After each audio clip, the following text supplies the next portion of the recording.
Francis Ngannou, or as I like to refer to him, Frankie Murder, taking on Andrei Arlovski. Massive line here. Biggest favorite on the card.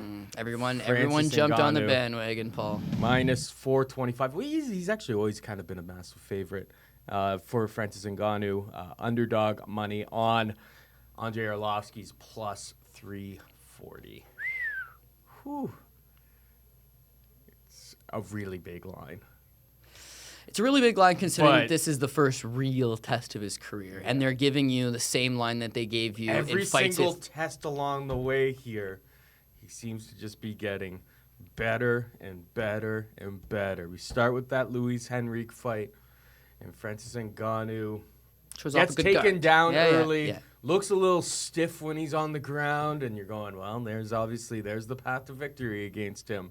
But he's able to manage himself, get back up, and then he just starts tagging this dude. And Henrique has actually turned into a decent heavyweight. He has. Then we move on to Curtis Blades, and against Curtis Blades, it looks like that the wrestling, his wrestling defense has improved significantly. Blades is really struggling, can't really get him to the ground I think he does at one point, but Pops back up. Yeah, that's back up immediately. He can get taken down. And then His ability he's to get up. tagging him. He conserves his energy very, very well. Closes and then Blades' that eye. last fight, just like, all right, these other guys have been trying to fight on the outside, or they've been trying to get inside, but have failed. Anthony Hamilton just like, we got to go right after this guy. Go inside. And then this guy just Superman Kimura's him from standing position, flips him over. Oh, sorry, I forgot about Boyan, but Boyan was just like, that wasn't even a fight. That was like a sparring match, and the gym went wrong. But man, against Hamilton, you're just like, what do you do to this guy? He seems like indestructible. He's insane. Like He's certainly developing very quickly, but is this too big of a jump and test for him? Can you go from fighting Boyan and Anthony Hamilton to now taking on Andre? And yes, Andrei Arlovski's lost 3 straight. He fights the best guys. Andrei's ability to take damage is that's why the line. I think if Andrei starts rushing in, trying to make this like a Travis Brown type of fight, he's going to be eating. We see the way that Ngannou fights is he'll stand back and he's very selective with his shots.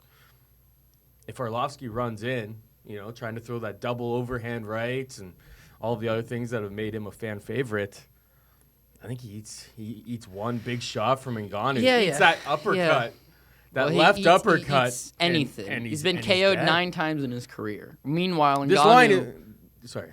Ngannou only has 9 wins in his career, which is as many times as Andrei Arlovski's been knocked out. So there's obviously a big experience difference. And if you're Francis Ngannou, if you do get taken down, well, at least there's that thing with Andrei Arlovski where it's like, well, he's been fighting for 20 years, so he knows how to get the fight, not how to get the fight to the ground, but when he's there, he's very capable.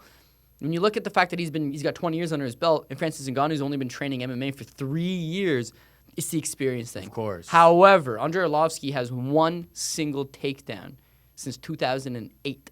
It was over Josh Barnett, which is his last fight. Nonetheless, one single takedown. This guy doesn't shoot takedowns. He's never shot takedowns. And to think suddenly nearing 40, he's going to decide to shoot the takedown, I'm sure Greg Jackson's telling him to. I'm sure everybody's telling him to. But this is a 15-minute fight. If he does get the takedown, at least at some point Ngannou's getting back up. And when Ngannou gets back up, he's just got to literally hit him one time. I think he does land that shot. I think Ngannou wins. The line, I'm not super big on it, but if you're going to take Ngannou, you're going to take him inside the distance, and you're likely going to take him by knockout. And by knockout is almost kind of terrifying after what we just saw. Again, I bet you so many people got destroyed in that Anthony Hamilton fight. I had under 1.5, so people had that prop for sure, the by knockout prop, and just how could you not? Ate it so hard. Yeah. Well, no, the line at minus 425 is not great, and I think I saw the knockout prop is like minus 330. It's not great either. No, because I'm such a fan, I think I have parlayed him up.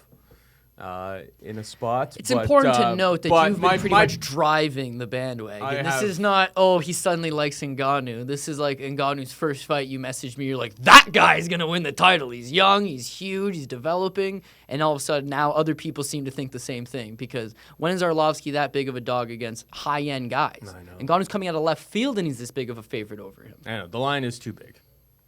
And my history of making these selections, none of them, when I've been like, that guy's going to be the champion, have actually become the champion yet. No, fair. But the 4 guys that you've rallied, in the time that I've known McGregor, I guess. McGregor, everybody was on that bandwagon. No, man, you were on that right from the get-go. You bought shirts and hats before anybody did. You're telling everyone he's going to slaughter Marcus Brimage. I was on this very program with my sunglasses on and an Irish flag.